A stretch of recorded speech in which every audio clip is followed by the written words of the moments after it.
नमस्कार। SPT news में आपका स्वागत है। पेश है 10 दिसंबर सुबह 6:15 बजे राजस्थान की 15 बड़ी खबरें। पीएम मोदी ने मंगलवार को कहा कि मैं फालतू पेपर वर्क और 30-40 पेज के फॉर्म का कल्चर खत्म करना चाहता हूं। हमें नागरिकों के दस्तावेजों पर सर्विस देनी होगी, बार बार डेटा जमा करने की जरूरत को खत्म करना होगा। उन्होंने कहा कि लोगों को परेशान नहीं किया जाना चाहिए, उन्हें असुविधा नहीं होनी चाहिए। नियम और कानून अच्छे हैं, लेकिन सिस्टम को ठीक करने के लिए लोगों को परेशान करना सही नहीं है। पीएम ने यह बात संसद की लाइब्रेरी बिल्डिंग की संसदीय दल की बैठक में मंत्रियों और सांसदों से कही। राजस्थान के मुख्यमंत्री भजनलाल शर्मा ने प्रदेश में अवैध खनन पर सख्त कार्रवाई करने के निर्देश देते हुए कहा कि अवैध खनन में संलिप्त किसी भी व्यक्ति को बख्शा नहीं जाएगा। शर्मा मंगलवार को मुख्यमंत्री कार्यालय में खान और पेट्रोलियम विभाग की समीक्षा बैठक को संबोधित करते हुए अधिकारियों को निर्देश दिए कि खनिज संसाधनों का समुचित दोहन करते हुए समयबद्ध राजस्व लक्ष्यों की प्राप्ति की जाए। साथ ही प्रदेश में हो रहे अवैध खनन पर सख्त कार्रवाई की जाए। उन्होंने कहा कि राज्य में असीम खनिज संपदा की संभावनाओं को ध्यान में रखते हुए खनिज ब्लॉक्स की पहचान की जाए। भ्रष्टाचार निरोधक ब्यूरो कोटा टीम ने आयाना कस्बे में राजस्थान ग्रामीण बैंक के सहायक बैंक प्रबंधक अतुल सिंह को 40,000 रुपए की रिश्वत देते हुए ट्रैप किया है। आरोपी ने हाउस लोन की किस्तें जारी करने के एवज में परिवादी से रिश्वत की डिमांड की थी। आज अंतर्राष्ट्रीय भ्रष्टाचार निरोधक दिवस पर एसीबी की टीम ने उसे रंगे हाथों पकड़ लिया। फिलहाल कार्रवाई जारी है। भ्रष्टाचार निरोधक ब्यूरो कोटा के एडिशनल एसपी विजय स्वर्णकार ने बताया कि परिवादी ने बैंक से 24,50,000 का हाउस लोन लिया था। इसकी पहली किश्त 8 लाख रुपए जारी हो चुके थे। पंजाब के पटियाला में मंगलवार को दुकानदारों ने दिलजीत दोसांझ की फिल्म की शूटिंग पर बवाल हो गया। दुकानदारों का कहना था कि उनकी दुकानों के सामने उनकी बिना परमिशन की शूटिंग की जा रही है। पुलिस ने भी उन्हें दुकानों की ओर नहीं जाने दिया। उन्होंने जमकर हंगामा किया। इसके बाद वे दुकान तक पहुंचे तो दुकानदारों को इस बात का भी गुस्सा जताया कि उनकी दुकानों के बोर्डों को दबाकर फिल्म वालों ने उर्दू भाषा में लिखे बोर्ड उनकी दुकान पर लगा दिए थे। राजस्थान के मुख्यमंत्री भजनलाल शर्मा ने कोटा, बूंदी, झालावाड़ और बारां जिले के लाखों लोगों के लिए बड़ा फैसला लिया है। पीने के शुद्ध पानी से जुड़ी 2 बड़ी परियोजनाओं को मुख्यमंत्री भजनलाल ने मंजूरी दे दी है। दोनों योजनाओं के पूरा होने के बाद कोटा, बूंदी, झालावाड़ और बारां जिले के लाखों परिवारों को नल से शुद्ध पीने का पानी उपलब्ध हो सकेगा। जल जीवन मिशन के तहत जारी इन परियोजनाओं पर कुल 5,184 करोड़ रुपए खर्च किए जाएंगे। सीकर जिला स्तरीय कोचिंग निगरानी समिति की बैठक एडीएम रतन कुमार स्वामी की अध्यक्षता में हुई। राजस्थान कोचिंग सेंटर अधिनियम 2025 के तहत हुई बैठक में पहली बार अभिभावकों और विद्यार्थियों को राहत देने वाले फैसले हुए। जिले में संचालित सभी कोचिंग सेंटरों को गतिविधियां शुरू करने से पहले निर्धारित ऑनलाइन पोर्टल पर पंजीकरण करना अनिवार्य होगा। कोचिंग सेंटर की प्रत्येक शाखा को पृथक संस्थान मानते हुए उसका अलग अलग पंजीकरण किया जाएगा। समिति ने स्पष्ट किया है कि कोई भी कोचिंग सेंटर एकमुश्त फीस नहीं लेगा तथा अभिभावकों से फीस 4 किश्तों में ही ली जाएगी। भ्रष्टाचार निरोधक ब्यूरो मुख्यालय के निर्देश पर एसीबी पाली प्रथम इकाई ने मंगलवार को कार्रवाई करते हुए ग्राम पंचायत मुसालिया, पंचायत समिति मारवाड़ जंक्शन, जिला पाली में कार्यरत ग्राम विकास अधिकारी कांता शर्मा को 1,500 रुपए रिश्वत देते हुए रंगे हाथों गिरफ्तार किया। जन्म प्रमाण पत्र में आधार नंबर दर्ज करवाने की एवज में मांगी रिश्वत। एसीबी पाली प्रथम चौकी को प्राप्त शिकायत के अनुसार आरोपी ग्राम विकास अधिकारी द्वारा परिवादी के पुत्र और पुत्री के जन्म प्रमाण पत्र में माता पिता के आधार नंबर दर्ज करने के लिए 3,000 रुपए रिश्वत की मांग कर परेशान किया जा रहा था।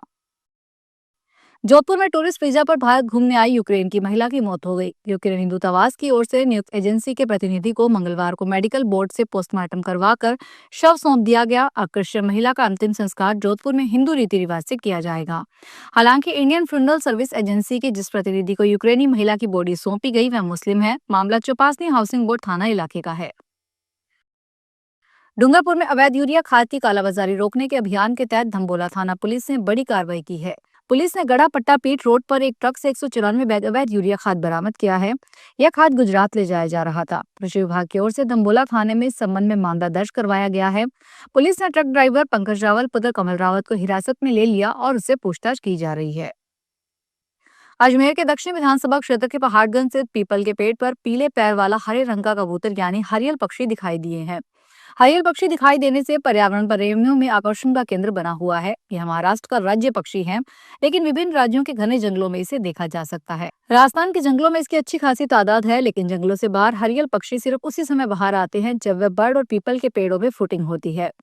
बर्ड विशेषज्ञ डॉक्टर आबिद खान ने कहा कि हरियल के बड़ी संख्या में दिखाई देना पर्यावरण के शुभ संकेत हैं।